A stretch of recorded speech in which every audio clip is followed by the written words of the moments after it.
Assalamualaikum warahmatullahi wabarakatuh. Alhamdulillah wa syukrulillah, la haula wa la quwata illa billah. Asyhadu an la ilaha illallah wahdahu la syarikalah wa asyhadu anna Muhammadan abduhu wa rasuluh. Allahumma salli wa sallim wa barik ala Muhammad wa ala alihi wa ashabihi wa man tabi'ahum bi ihsanin ila yaumiddin. Yang sama-sama kita hormati Ketua Pimpinan Daerah Muhammadiyah Kabupaten Jombang dan seluruh jajaran, para jamaah dan pemirsa kajian Ahad pagi Masjid Kiai Haji Ahmad Dahlan PDM Kabupaten Jombang yang saya cintai dan saya banggakan. Alhamdulillah pagi ini saya bisa bertemu, bisa bertatap muka dengan Bapak Ibu sekalian, baik yang secara offline maupun secara online atau daring. Insya Allah sesuai dengan maklumat pimpinan pusat Muhammadiyah, seluruh warga Muhammadiyah akan memasuki bulan suci Ramadan tanggal 11 Maret 2024, dan sangat mungkin akan terjadi perbedaan awal Ramadan yang nanti baru ditentukan pada sidang isbat nanti malam. Kalau kita warga Muhammadiyah insya Allah tidak usah menunggu ya karena kita sudah mendengar, membaca ya konferensi pers dari PP Muhammadiyah yang terkait dengan awal Ramadan, awal bulan Syawal dan juga tanggal 10 Zulhijjah. Seperti kalau kita memprediksi terjadinya gerhana bulan, kita memprediksi terjadinya gerhana matahari, alhamdulillah selama ini tidak pernah meleset kan begitu ya. Jadi ini adalah ilmu pengetahuan Muhammadiyah itu mengintegrasikan antara ibadah dan ilmu pengetahuan. Jadi tidak perlu repot-repot. Bahkan 100 tahun lagi kita bisa memprediksi kapan terjadinya hari raya kan begitu. Nah, Bapak Ibu sekalian, setiap bulan suci Ramadan kita akan menyambut kedatangannya itu dengan sebuah kalimat marhaban ya Ramadan, bukan ahlan wa sahlan ya Ramadan. Marhaban dan ahlan wa sahlan secara arti itu sama, yaitu selamat datang. Tetapi secara makna antara marhaban dengan ahlan wa sahlan itu sangat berbeda. Kalau kita kedatangan saudara kita, mungkin saya yang di Surabaya ya, kedatangan saudara saya dari Jombang, maka saya akan menyambut dengan ahlan wa sahlan. Tetapi biasanya ucapan selamat datang dengan kalimat ahlan wa sahlan itu ada sedikit beban, tidak terlalu lapang. Kenapa? Kadang-kadang muncul kecurigaan, iki ojo-ojo engko arep utang duit gitu ya. Ya. Iki ojo-ojo engko arep njaluk bantuan opo, kira-kira begitu. Itu ahlan wa sahlan. Nah, kalau marhaban ya Ramadan Quraisyab itu memberikan asal kata marhaban itu dari kata rohab ya. Jadi RAHB ya. Tapi kadang ada yang ditulis rahib ya, RAHEB, yang mengandung makna luas, mengandung makna lapang. Jadi artinya marhabannya Ramadan, kita menyambut Ramadan itu penuh dengan kelapangan hati. Kita menyambut Ramadan itu penuh dengan keikhlasan. Ndak ada orang menyambut Ramadan itu ngersolo. Kalau ahlan wasalan tadi itu ono ngersoloi kan gitu. Ojo-ojo ngene itu ya. Ojo-ojo utang, ojo-ojo jaluk bantuan. Itu seperti itu. Tetapi marhaban itu maknanya lapang. Maknanya menyambut dengan kelapangan hati, dengan kebahagiaan, dengan kegembiraan. Ono tahu nyambut Ramadan niku terus ngersula ngono ya. Poso kok bolak-balik teko itu ya. Itu ndak ada. Ya kita malah bersyukur alhamdulillah bisa ketemu dengan bulan suci Ramadan. Orang gemuk menyambut dengan bulan Ramadan dengan senang. Alhamdulillah ada bulan untuk menguruskan berat badan. Ada bulan untuk menyehatkan badan. Ada bulan untuk memperbaiki organ-organ yang ada di dalam tubuh kita. Nah, jadi kita lapang menyambutnya. Makanya dengan kalimat marhaban ya Ramadan. Tapi juga ada makna lain. Jadi marhaban itu tempat pemberhentian musafir untuk mencari bekal perjalanan. Jadi mungkin dia bekalnya sudah habis, maka dia berhenti di suatu tempat, maka di tempat itulah dia akan mencari perbekalan. Seperti kita dalam mengarungi kehidupan itu, kan kita sudah diingatkan oleh Allah dalam surat An-Nahl, surat Al-Hasr ayat 18. Ya ayyuhalladzina amanu taqullah wal tandur nafsum ma qaddamat lighad wattaqullah innallaha khabirum bima ta'malun. Wahai orang-orang yang beriman, bertakwalah kamu kepada Allah, dan hendaklah setiap diri mempersiapkan bekal untuk hari esoknya. Dan sebaik-baik bekal itu apa? Ketakwaan. Sesungguhnya Allah mengetahui apa yang kamu kerjakan. Maka disinilah ada titik temu antara marhaban ya Ramadan dengan persiapan kita untuk hari esok kita.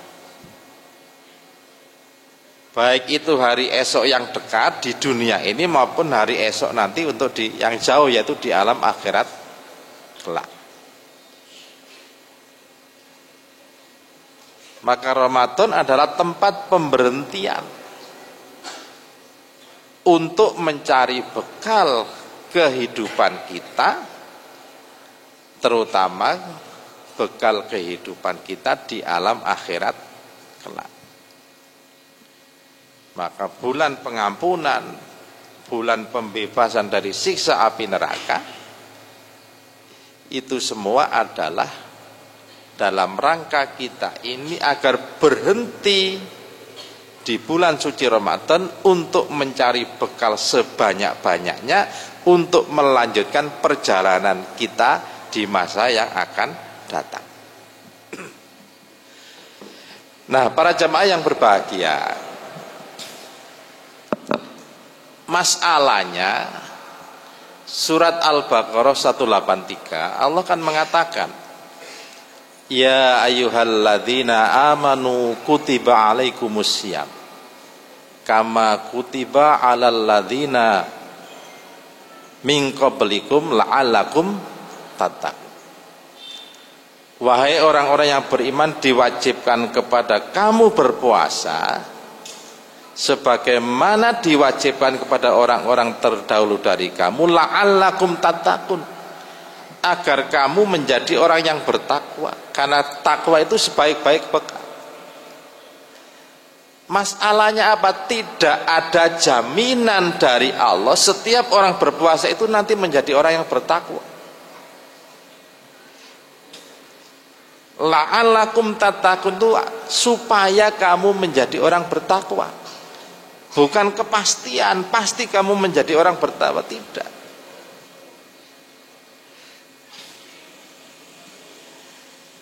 Dari mana? Ya dari diri kita sendiri. Tidak ada jaminan orang berpuasa itu akan menjadi orang yang bertakwa.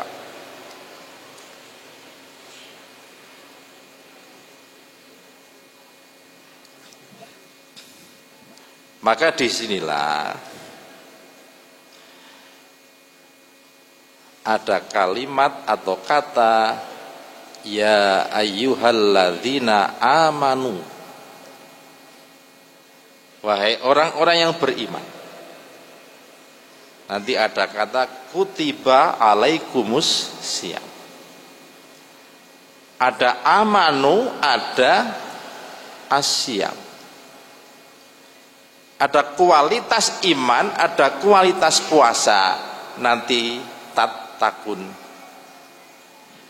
Semakin bagus kualitas iman seseorang, semakin bagus kualitas puasa seseorang, maka itu jaminan la'allakum tattaqun. Jaminan menjadi orang yang bertakwa.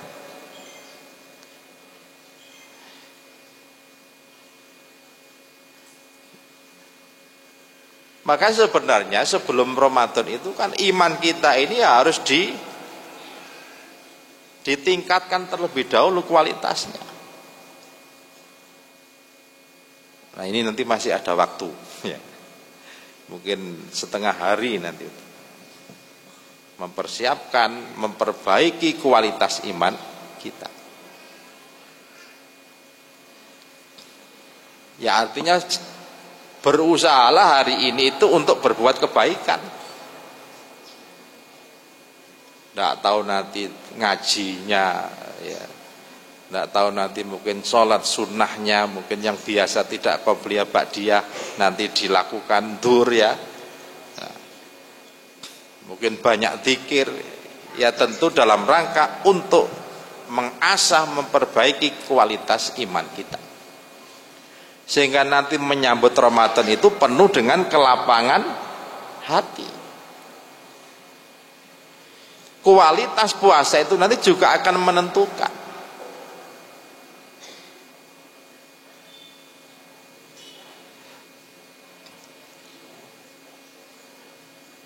Poso turu tok ya kira-kira. Ya, puasanya ya nggak batal, ndak, orang tidur ndak membatalkan puasa, tapi puasanya tidak berkualitas. Mestinya kalau orang berpuasa itu lebih produktif, lebih meningkat kinerjanya, itulah nanti keberkahan Ramadan akan kita dapatkan. Tapi poso lemes ya. Mohon maaf nggih, terutama pegawai-pegawai kalau di kantor ngene wae duhur ding gledak nang masjid ngene ya. Mari salat kan sik laya-laya sik keturun gitu ya.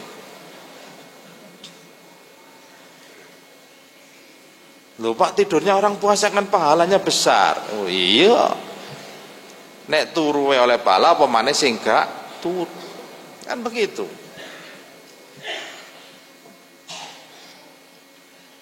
Puasa juga begitu, jangan puasa itu kemudian hanya membalik waktu makan saja. Biasanya sarapan, mangan awan, makan maghrib. Ya. Nek poso ya padha ae maghrib, mangan, buka, mari traweh, mangan maneh, kok sahur maneh kan gitu. Membalik waktu makan.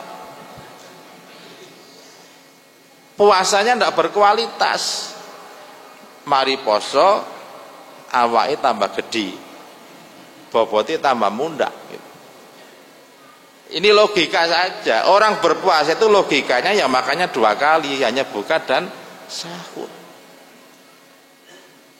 Kalau habis tarawih ya mungkin dipakai tadarus, ya mungkin camilan didik, gak mangan besar, buka. Nek membalik waktu makan menjadi tidak berkualitas. Padha ae mangane ya padha ping 3 nih. Tapi bukone tambah enak, ono cola, ono es campur gitu ya. Akhirnya menjadi tambah gemuk, tambah besar. Idealnya orang puasa itu ya paling enggak turun 1-2 kilo. Nah, kadang-kala kita ini kok nek alhamdulillah poso-poso awak mundak itu salah iku asline gitu. Turunlah 1-2 kilo itu karena kita berpuasa. Makanya hanya buka dan sahur. Artinya apa? Isi bulan Ramadan itu dengan aktivitas-aktivitas yang sudah diajarkan oleh Nabi. Sholat malam kita, tadarus kita, banyak bersedekah, sholat-sholat sunnah, mungkin yang qobliyah, ba'diyah yang tidak jarang kita lakukan. Itu semua dalam rangka meningkatkan kualitas puasa kita. Nah ini kaitannya dengan kualitas iman. Iman itu nek api, ngelakoni kebaikan itu mesti enteng.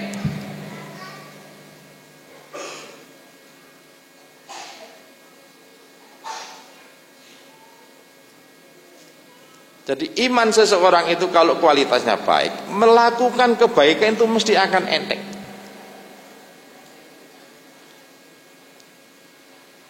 Tapi nek pas imane awake dhewe iki mudhun, ya.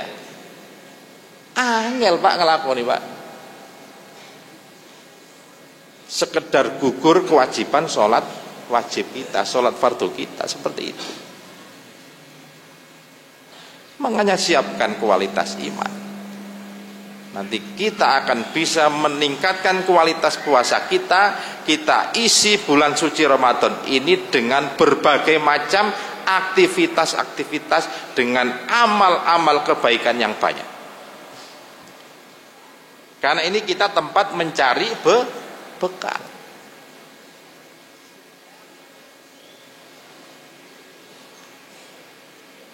Tapi terus apa? Nek wis mari poso dijamin bertakwa? Tidak. Nanti lihat saja 11 bulan yang akan datang. Nah, ini kadangkala orang melakukan itu karena iming-iming pahala.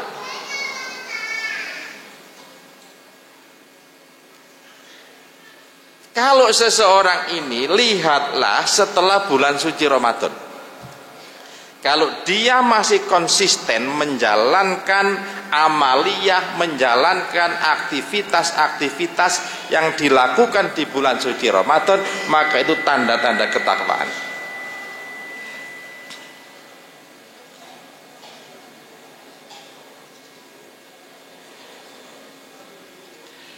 Jadi lihat nanti bulan Syawal, ya, sampai nanti ketemu bulan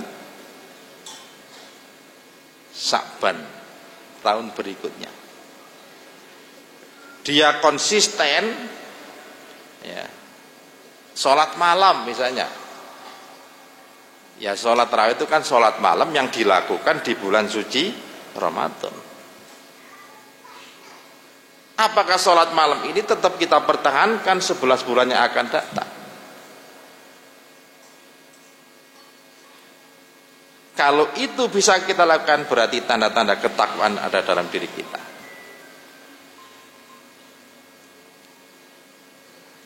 Setiap habis tarawih kita ngaji 1 juz.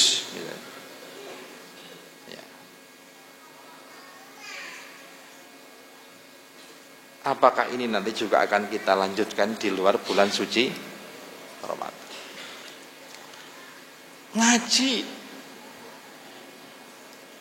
Ramadan ngaji, mari bulan Ramadan wis gak ngaji maneh. Ndak, ngaji itu rutin.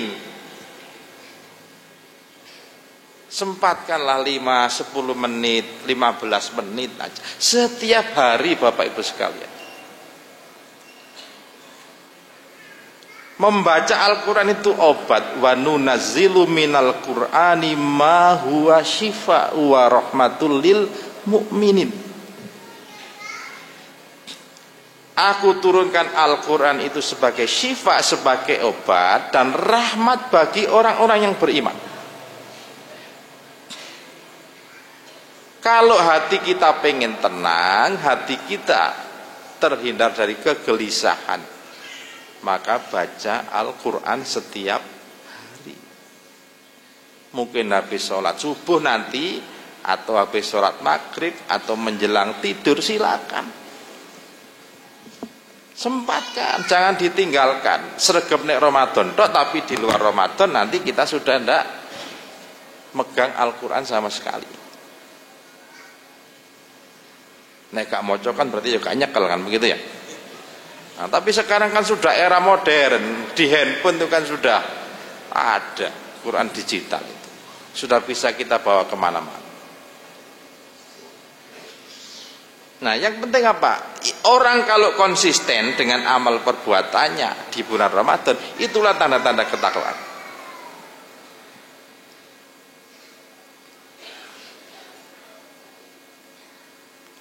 Nek ono kurangi titik kok Ramadan berikutnya iku nek ketemu, nek gak ketemu piye kan itu. Nah, itu penting. Jadi misalnya begini Bapak Ibu sekalian. Di dalam surat Ali Imran, saya kira itu sering kita baca.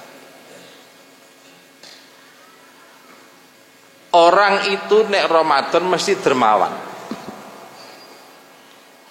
Orang itu kalau Ramadan gemar bersedekah.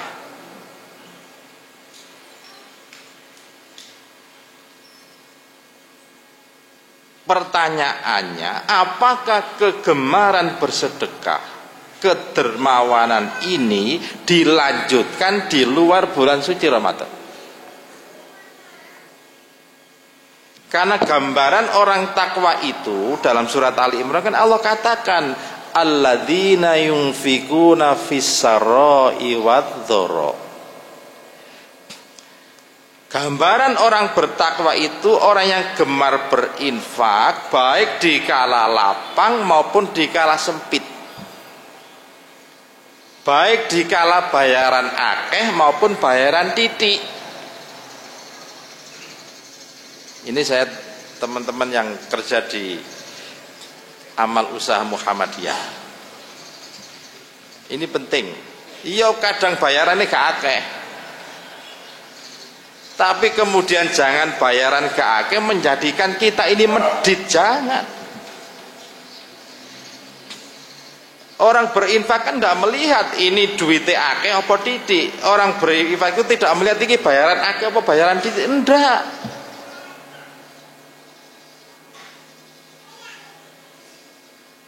Nek bayarannya 500.000 misalnya begitu ya. 2,5% piro sih? 12.500. Gitu? 5% piro? Mek 20.000. 500.000 dijupuk 20.000 lho. Nek gak gelem iku berarti kita belum takwa itu gitu. Pak kula kan bayarannya titik dereng kenging kewajiban. Bukan itu masalahnya. Alladzina yunfikuna fis-sarra'i wadh-dharra. Orang yang gemar berinfak baik di kala rezekinya banyak maupun di kala rezekinya sedikit. Berapapun bayaran kita, berapapun gaji kita, ayo kita rutinkan untuk berinfak. Karena orang bertakwa itu tidak melihat dia kaya apa tidak. Orang miskin pun bisa jadi orang bertakwa asal dia gemar berinfak.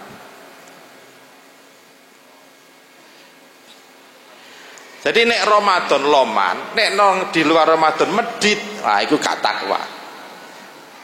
Bukan la'alakum, itu bukan ciri orang bertakwa. Oh berarti dia gagal puasanya. Mungkin dia dulu puasanya gemar bersedekah, tertarik dengan pahala yang dilipat gandakan. Ngono wis pahalanya berkurang, akhirnya menjadi medit maneh. Saya izin minum ya.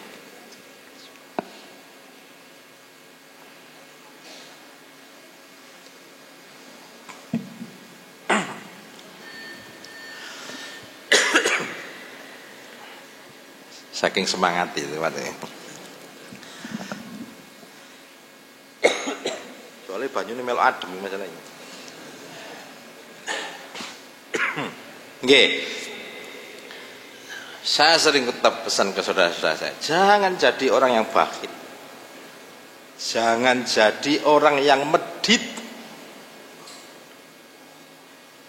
Berapapun rizki kamu yang kamu terima, berapapun gaji kamu yang kamu terima, maka sisihkan sebagian untuk berinfak.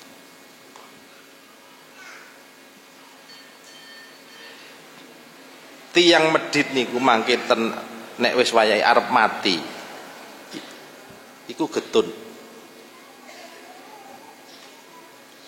Orang yang bakhil, orang yang medit itu nanti ketika mendekati kematiannya dia akan menyesal.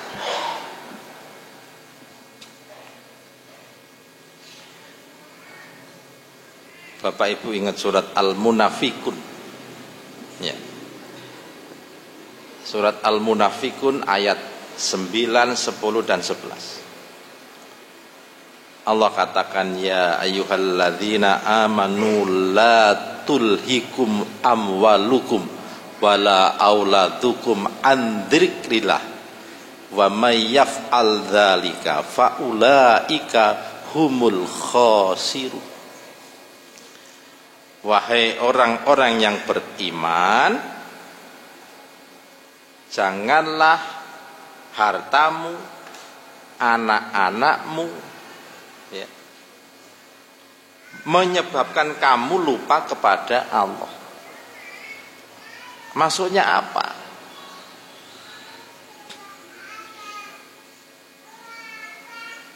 Awake dhewe medit. Itu berarti kita lupa kepada Allah. Sapa sing ngekek rezeki lah? Gusti Allah kan. Ya. Wa may yaf'al dzalika faulaika humul khasirun. Siapa berbuat demikian, sapa sing medit ya. Siapa yang kemudian terlalu memanjakan anaknya akhirnya lupa kepada Allah, maka dia orang yang rugi.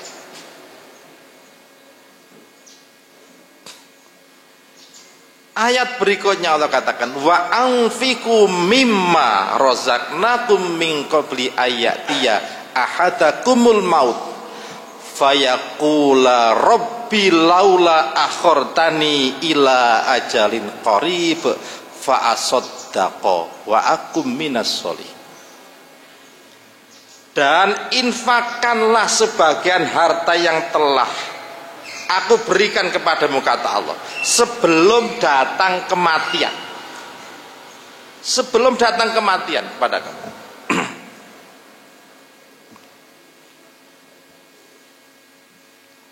Kenapa nanti yang orang-orang medit, orang-orang bakhil itu, nek wis arepe mati, dia akan mengatakan begini, fayaqula rabbi laula akhartani ila ajalin qarib. Wahai Tuhan kami, kembalikan aku ke dunia. Ya, artinya tunda dulu kematian saya. Supaya apa? Fa asaddaqa wa akum minas sholihin. Supaya aku bisa bersedekah dan beramal soleh.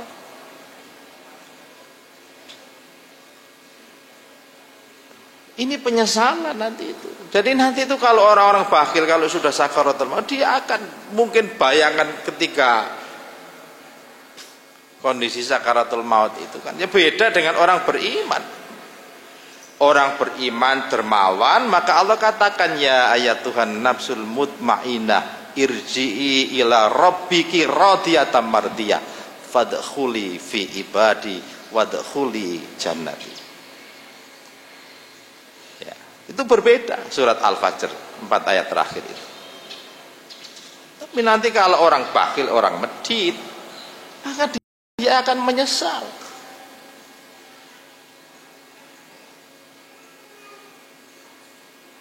Tetapi apa kata Allah? Wala yuakhirallahu nafsan idza jaa ajaluha wallahu khabirum bima ta'malun. Kalau sudah datang waktunya kematian tidak akan bisa ditunda. Getunmu percuma. Cari malaikat itu kok nyimut gitu. Ya akhirnya terus ya sudah, wallahu khabirum bima ta'malun, Allah mengetahui apa yang kamu kerjakan. Maka Ramadan itu mengajarkan kita tentang kedermawanan. Dan kedermawanan itu yang harus kita lanjutkan di luar Ramadan.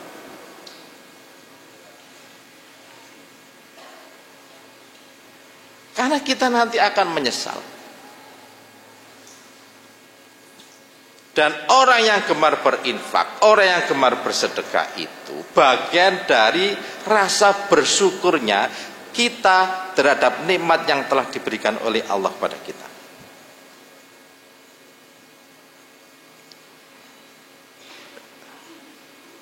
Jadi kalau orang itu gemar berinfak, gemar bersedekah, berarti dia banyak syukurnya. Gak ngerasa lo bayaran titik pak, iki kayak gini gak cukup, nah, misalnya begitu. Maka kita ini mohon maaf ya,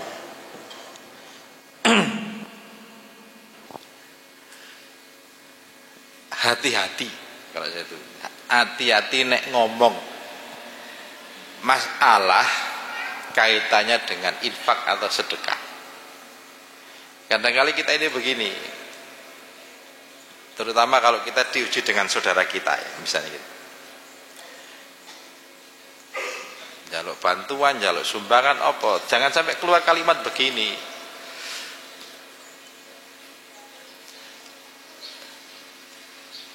Bolak-balik jaluk bantuan naik terus anak bojoku mangan apa. Oh iku kok balik nang awake dhewe temen. Anak bojone awake dhewe lho gak iso mangan temen. Jangan pernah ngomong begitu.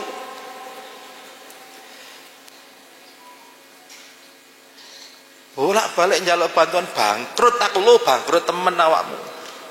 Jangan seperti itu. Doa kita sendiri lo ya. Ini penting Bapak Ibu sekalian. Jadi mungkin ujian kita itu ya ujian dari mungkin saudara kita, orang lain yang mungkin sering minta bantuan kepada kita. Jangan sampai keluar kalimat-kalimat yang seperti itu. Bangkrut nek jalui sumbangan terus gitu, jangan. Saya tidak hanya tapi di institusi juga begitu. Sama. Makanya kalau Pak Malik Yoko lah tak sumbang gitu loh. Pinter cara itu gitu. Ya wis disumbang 50 juta lah kalau ya. Yang penting proposal Pak Malik ngono ya. Nek ngene sih ajane aku ya iso ngeles, tapi ya gak apa-apa kan gitu ya. Tapi terutama untuk personal kita. Terutama untuk saudara kita. Jangan pernah keluar kalimat yang justru itu akan menjadi bumerang diri kita sendiri. Nek awakmu ngomong bangkrut mergo dijaluki sumbangan, maka itu akan kembali kepada diri kita. Kita akan menjadi bangkrut. Kalau kita ngomong anak bojoku mangan apa ya gak mangan temen anak bojomu kok. Karena itu bagian dari rasa syukur kita kepada Allah. Jadi berinfak, bersedekah Itu bagian dari rasa syukur kita kepada Allah. La in syakartum la azidannakum wa la in kafartum inna adzabi lasyadid. Jikalau kamu bersyukur terhadap nikmatku, pasti akan aku ganti dan akan aku tambah. Jadi apa yang kita infakkan, apa yang kita sedekahkan itu akan kembali kepada kita. Nang donya diganti, nang akhirat oleh pahala. Tidak mungkin Allah itu tidak mengganti, pasti Allah itu akan mengganti apa yang kita infakkan.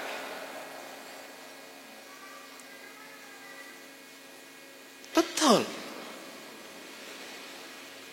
Gak ono wong infak bersedekah itu menjadi melarat, tidak. Dia akan menjadi kaya di dunia dan insya Allah nanti kaya pahala di akhirat.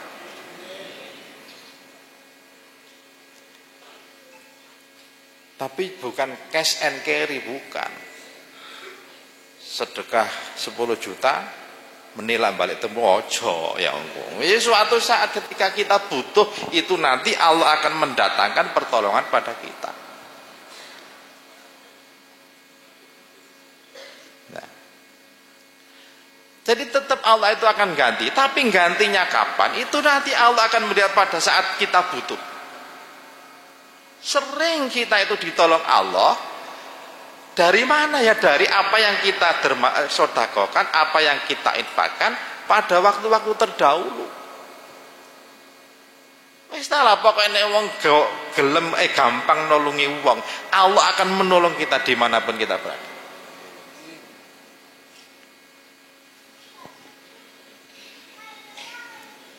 Nah makanya wis tak pancing 50 juta, yo jenengan yo kudu padha bantu ngono maksudku iki.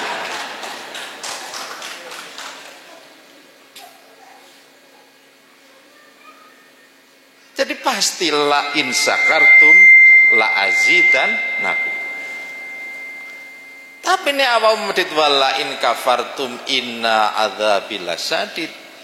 Kalau kamu kufur nikmat, kata Allah itu. Nek awakmu kufur nikmat iku inna adzabi lasyadid. Kamu pasti akan ndak tahu ditegur Allah nanti. Duitmu kadang-kadang dipaksa oleh Allah untuk dikeluarkan.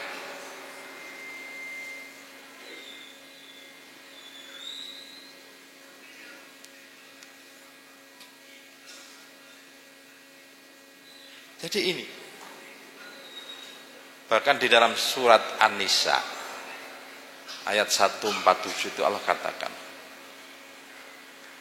ma yaf'alullahu bi'adzabikum in syakartum wa amantum. Itu. Bayangkan Allah tidak akan mikir gak enak ini. Allah tidak akan mengadab kamu, menghukum kamu in syakartum jika kamu bersyukur wa amantum dan kamu beriman. Wis ta lah pokoknya wong akeh syukure dan dia beriman, Allah tidak akan menghukum. Cara syukurnya bagaimana? Ya kalau terhadap harta kita ya infakan sebagian. Jangan sampai nanti kita menyesal ketika mendekati kematian. Inilah keberkahan Ramadan yang harus kita lanjutkan di bulan-bulan berikutnya. Bagi saya, kalau saya memahami itu keberkahan Ramadan ini harus menginspirasi bukan bulan berikutnya, bukan hanya di bulan suci Ramadan. Jadi jadikan bulan lain itu seperti bulan Ramadan. Gemar berinfak, gemar bersedekah. Di luar Ramadan pun tetap kita lakukan.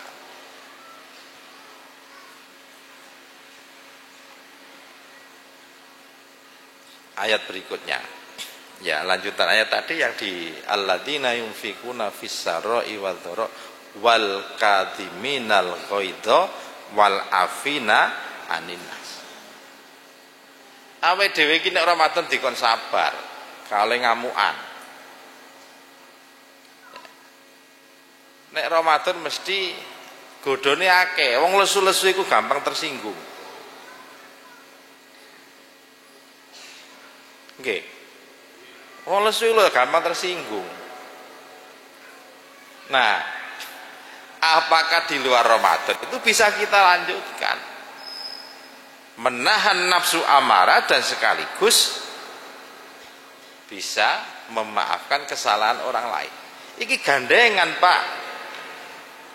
Menahan nafsu amarah dan memaafkan kesalahan orang lain. Ini satu rangkaian. Artinya apa? Wong iku nek gak ngamukan mesti gampang nyepuro wong liya. Nah. Tapi nek wong iku ngamukan angel nyepuro wong liya. Nggih napa mboten? Angel biasa. Wong iku nek ngamukan mesti angel nyepuro wong liya. Dendam. Padahal orang bertakwa itu tidak punya dendam.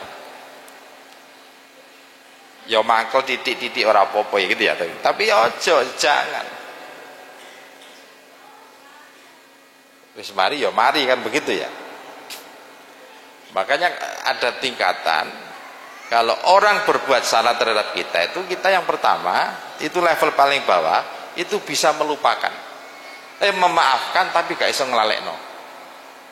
Ya tak sepuro ya, tapi engko ya. Jadi baleni ngene ya itu. Yang kedua, dia memaafkan, dia melupakan. Ya tak sepuro, tapi ini ono apa-apa ya aja njaluk bantuan aku ya, kira-kira begitu. Tapi yang bagus itu level yang paling tinggi, ya tak sepuro tak lalekno. Kita berbuat kebaikan kepada orang yang pernah berbuat salah kepada kita. Iso kan? Itu level paling tinggi. Awake dhewe dilarani, difitnah, kita memaafkan, kita melupakan, tapi tetap berbuat kebaikan kepada orang yang memfitnah kita, kepada orang yang berbuat salah kepada kita. Saya itu kalau zaman-zaman pilkades gitu kan seperti itu kan. Mari lurah-lurah kan mesti akeh wong mangkel gitu ya. Saya itu sering meredam karena pernah menang pernah kalah kan begitu. Ketika kalah ya saya redam itu. Enggak, biasa kompetisi kuwi biasa. Jagone kalah itu ya biasa kan begitu. Mosok kudu menang terus. Nah gitu. Pilpres kalah ya wis lah gak apa-apa ngono lah apa. Jangan masuk ke dalam hati gitu aja. Oh coba peran gitu ya. Jadi itu. Nah, termasuk Bapak Ibu sekalian, sholat malam. Sholat malam itu luar biasa Bapak Ibu sekalian. Jangan kemudian kita ini hanya sregep pada saat bulan Ramadan.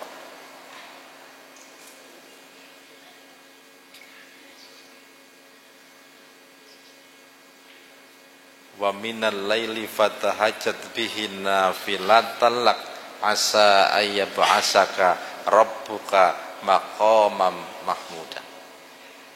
Dan di sebagian malam bertahajudlah kamu sebagai ibadah tambahan bagi kamu, mudah-mudahan Allah mengangkat kamu ke tempat yang terpuji.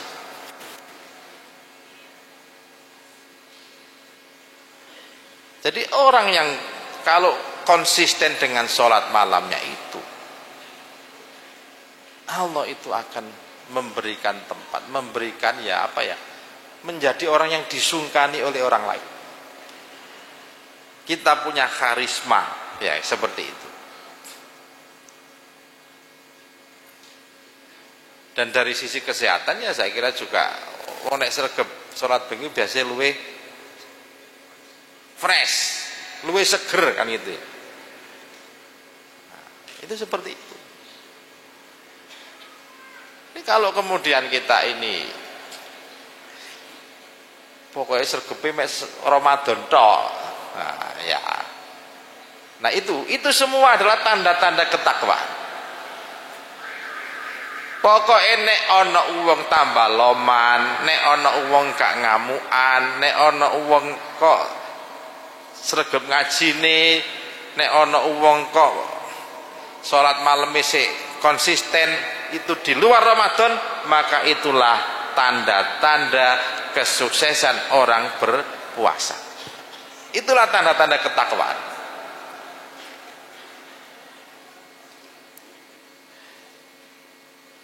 Jadi tidak mungkin kita melihat tanda-tanda ketakwaan itu di bulan suci Ramadan. Lihatlah di luar bulan suci Ramadan. Nah, tetapi Bapak Ibu sekalian, karena Ramadan itu adalah tempat untuk mencari bekal, untuk melanjutkan perjalanan. Nah, mari kita isi, kita mencari bekal sebanyak-banyaknya. Jangan pernah takut dengan kemiskinan ketika berinfak. Jangan pernah takut dengan kemiskinan ketika kita bersedekah.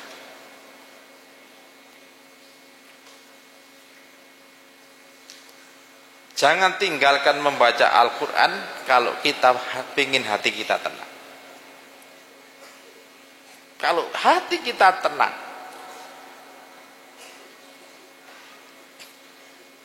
saya itu kemarin sebenarnya Selasa itu mau operasi katarak gitu. Tapi tensi saya naik itu, mergo mikir peresmian gedung At-Ta'awun itu kan begitu. Itu berarti apa? Hatinya nggak tenang kan? Tensi ini muda.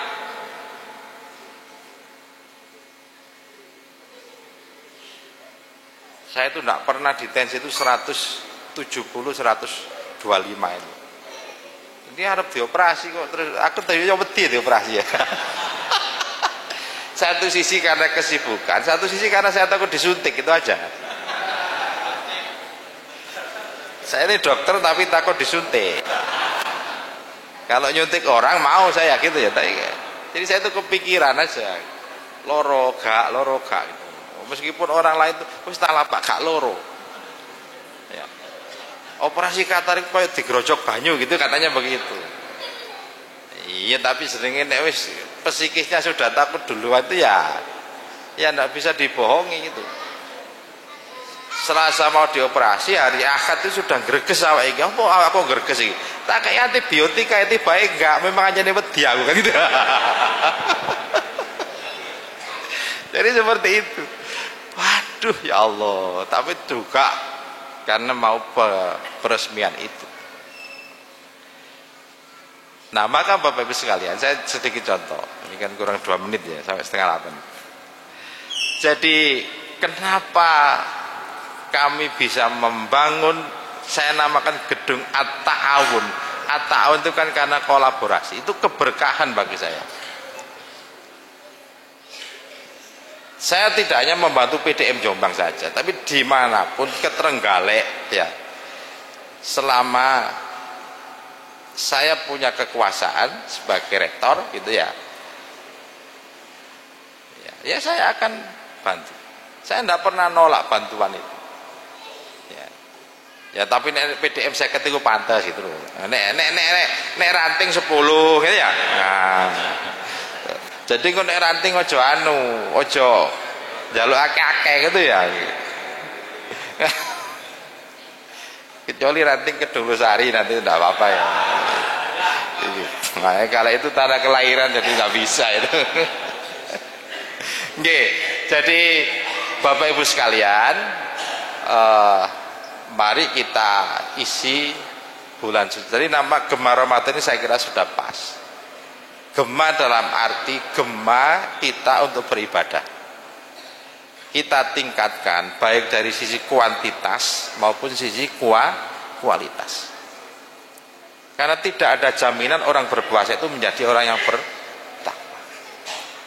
Maka kita tingkatkan kualitas dan kuantitas ibadah kita. Mudah-mudahan Allah menjadikan kita sebagai orang yang bertakwa dan tanda-tandanya bisa dilihat 11 bulan yang akan datang. Mudah-mudahan yang sedikit ini ada guna manfaatnya karena masih ada kegiatan lain. Insya Allah suatu saat kita akan ketemu lagi. Kurang lebihnya mohon maaf. Nasrun minallah wa fathun qarib wa basyiril mu'minin. Assalamualaikum warahmatullahi wabarakatuh. Waalaikumsalam warahmatullahi wabarakatuh. Matur nuwun Pak Suko.